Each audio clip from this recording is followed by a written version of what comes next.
Tell your significant other you're bringing home a $250,000 Bentley Bentayga Azure, and certain expectations come to the fore. Before it arrives, the very idea of gliding around in a stately and sumptuous ultra-luxe machine sets plans into motion. Where shall we dine? Would it be presumptuous to invite the couple down the street? Shall we make a day of it? When the chariot rolls into the drive, the fact that the Bentayga is an SUV may or may not trigger the merest whiff of disappointment. If it does, such trifles are easily brushed aside by the rational realization that SUVs are saving the grand old Marques because they're popular and practical, two automotive characteristics that are, it would seem, just as important to the upper crust as they are to the hoi polloi. But the arriving machine's dark tungsten paint, 22-inch black painted wheels, and blacked-out trim robs it a further allure. So, it's a murdered-out Bentley truck. Perhaps we should drive through In-N-Out instead. And then we can visit 7-Eleven for one of those ghastly hashtag photographs. Inside, the sumptuous and aromatic leather interior claws back some of the deficit. Well-padded seats face a leather dashboard that features pipe organ air vent controls and inserts trimmed with fiddleback eucalyptus veneer. Press the engine start button and then, a rather ordinary but properly muted mechanical note seeps into the cabin.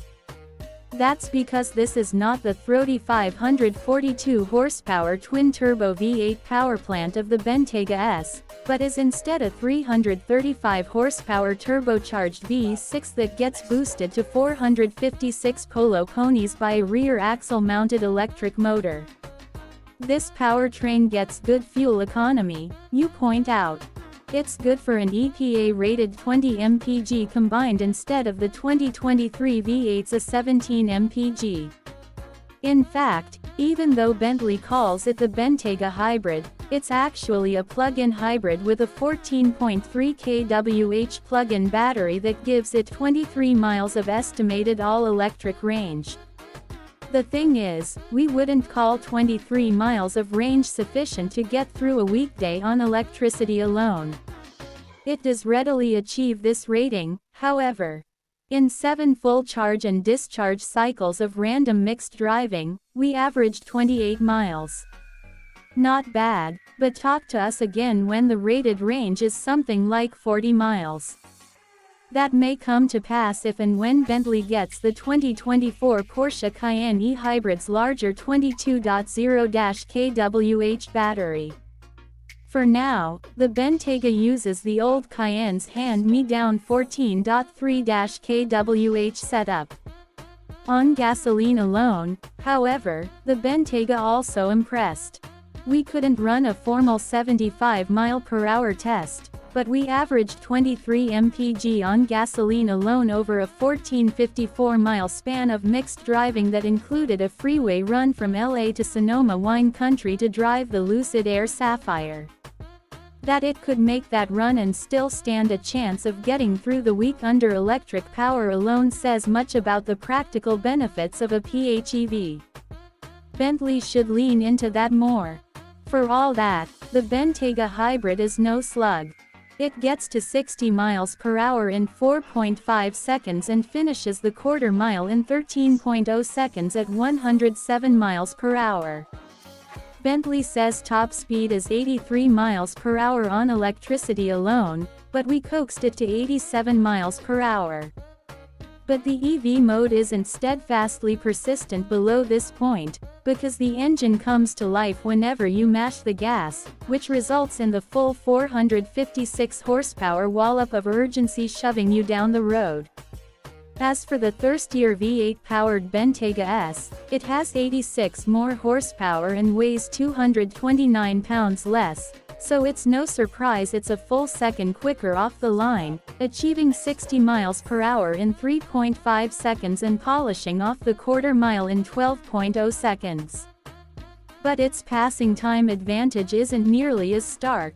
Sure, It's 2.6 seconds from 30 to 50 miles per hour and 3.2 seconds from 50 to 70 miles per hour is quicker, but only by a couple of tenths, because the hybrid's rear-mounted electric motor doesn't have to wait for a transmission to kick down.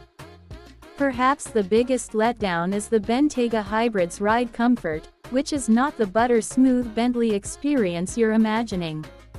We're not asking for a complete isolation chamber, but our Bentayga's bordering on harsh ride was far less polished than it should be. We couldn't help noticing that the track-tuned Lucid Air Sapphire rode far more smoothly than the Bentayga had on the trip up. The Bentayga corners well enough.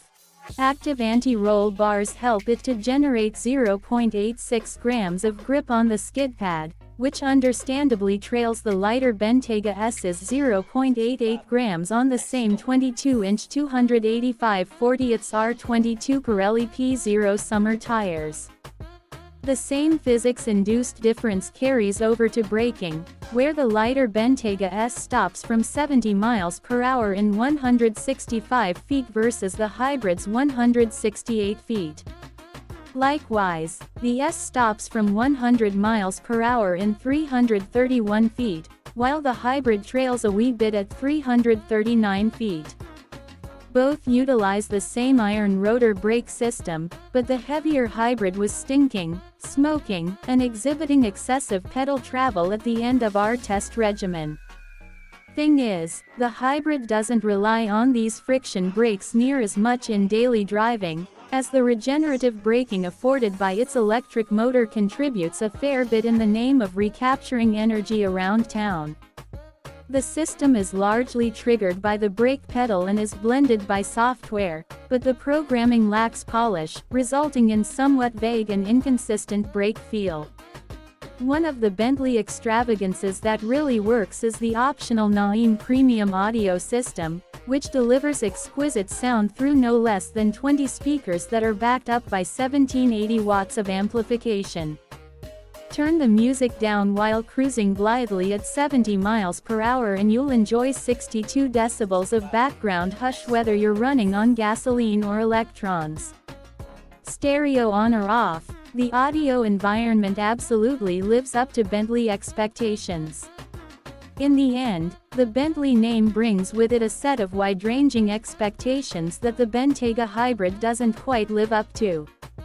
The implied ride smoothness and poise isn't quite there, and the drive experience doesn't feel exceptional when rolling down the road.